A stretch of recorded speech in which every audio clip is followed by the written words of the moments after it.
Doom Eternal is almost here, bringing with it the promise of exhilarating action and gory and brutal slaughter of demons.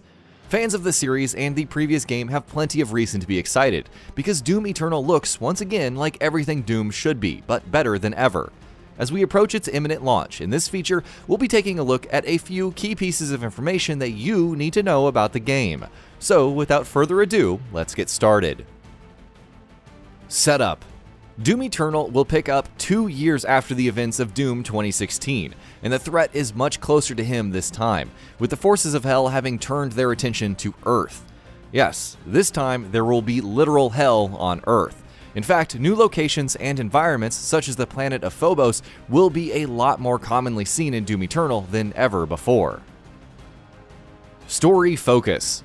When any of us play Doom, our primary concern is always the action, the relentless shooting, the brutal firefights, the sheer thrill of it all.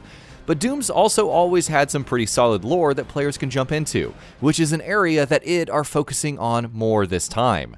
Though the focus of the game is still very much going to be the action, story and lore are things that id are focusing more on this time around as they look to expand the Doom universe. Environments. Doom 2016 wasn't criticized for a whole lot of things, but one of the few criticisms that did get levied at it was that its environments were too repetitive. With Doom Eternal, id Software looks to be taking that criticism to heart.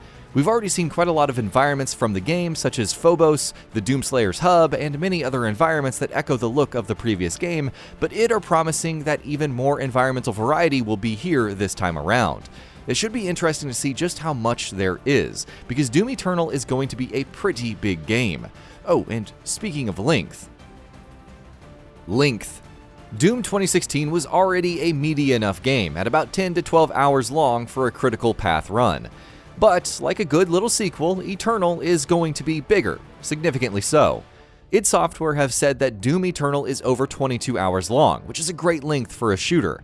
Of course, developers do tend to inflate those figures somewhat before release, but even if Doom Eternal is somewhat shorter than what id says, it still looks to be a pretty long game. Difficulty. Something that is quite interesting about Doom Eternal is that id Software is taking a different approach to difficulty. It's one that looks to be more balanced, so that players don't lose anything and experience the same core game regardless of what difficulty they are playing on, the lowest or the highest. Speaking to US Gamer, creative director Hugo Martin explained that approach with an interesting comparison. In Mario Kart, if I play on easy, it's the slowest setting, he said. I mean, I'm still needing to power slide, I still need to use my resources, I still need to do all of the same things, hit the jump the same way. The only difference is that on the hardest setting, it's just way faster, you know? So I think that's our goal. The only thing that changes is the number of decisions you're being asked to make per second and the number of mistakes you're allowed to make, he added. So the game that you play, if you drop down to easy, is basically the exact same game, the same exact combat loop. You're going to be doing the same exact things that you would be doing on Nightmare, the only thing is to just be doing it way faster. Everything you learned on the lower difficulty will carry over to the next difficulty, which will make transitioning to higher difficulties, I think, that much more inviting to players. Meanwhile, it's also been confirmed that Doom Eternal will bring back permadeath in a new difficulty setting that goes one step above even Ultra Nightmare, called Extra Life Mode. Enemy weaknesses. One of the most interesting new mechanics that Doom Eternal is introducing is destructible demons, which sees demons becoming more and more damaged and showing greater wear and tear as you fight them. It will, of course, have more than an aesthetic impact as well. Weak points might slowly get revealed, giving you the chance to deal deadlier hits. Meanwhile, certain enemies will once again be weaker to certain weapon types as well. Weapon mods. Weapon mods will be making a return in Doom Eternal, and are looking quite promising.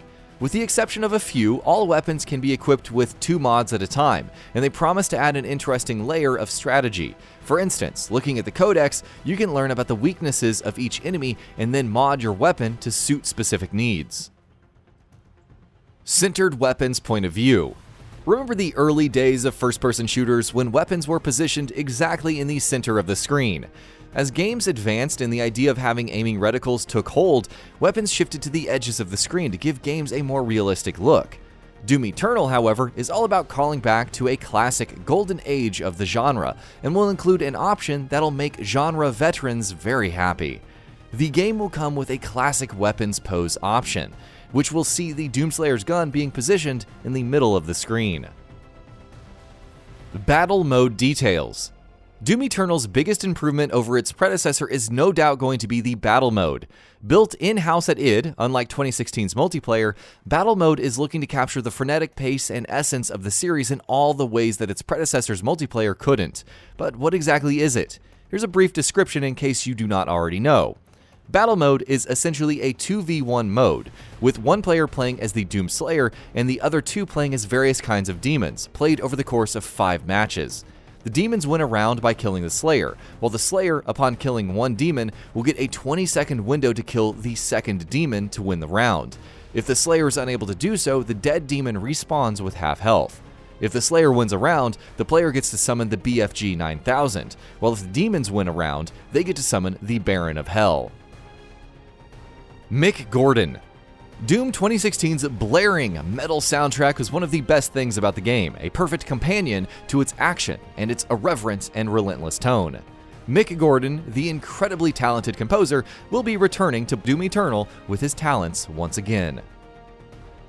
No ray tracing at launch. Those who will be playing the game on PC will miss out on a few upper-end features at launch. Ray tracing, for instance, probably won't be available.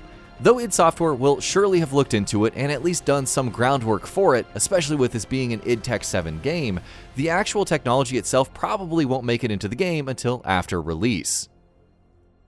No mod support at launch. Similarly, mod support won't be featured at launch either. id Software have spoken about mod support for Doom Eternal in the past, and though they recognize that it is important and something they'll want to include in the game down the road, it won't be available at launch. That said, id have supposedly made the game's core more flexible, and have set mod support as a long-term target. No microtransactions. One thing that Doom Eternal won't have that everyone will be happy about is microtransactions, which is a huge relief because over the past couple of years, from Rage 2 to Wolfenstein Youngblood to Fallout 76, lots of Bethesda games have had in-game purchases. Doom Eternal will have no microtransactions whatsoever though, not even the cosmetic kind. There will be cosmetic items and skins in the game, but those can only be unlocked with XP, which is earned in the game. DLC. Doom Eternal is looking set to enjoy much better post-launch support than its predecessor on multiple levels. For starters, id have confirmed that they will be adding free new maps and playable demons to battle mode down the line. A Year 1 pass for the game has also been confirmed, which will include paid single-player expansions. Its very name suggests that there will be even more expansions down the line, while battle mode is also something that id can potentially support for some time to come. It certainly looks like Doom Eternal will end up having a much longer life than its predecessor. Xbox One X and PS4 Pro enhancements. Unsurprisingly, Doom Eternal will feature visual and performance enhancements on both the Xbox One X and the PS4 Pro. On both enhanced consoles, the game will be targeting a 4K resolution and a smooth 60 frames per second. Resolution will, of course, take a hit on the base consoles, but the game will still maintain 60 FPS. The only version of the game that will be running at 30 FPS is the Switch version, which doesn't yet have a release date. And that about does it for this video. If you enjoyed what you watched and want to see more from Gaming Bolt, you can always hit that subscribe button and turn on the bell icon next to it. That way you will never miss any of our videos.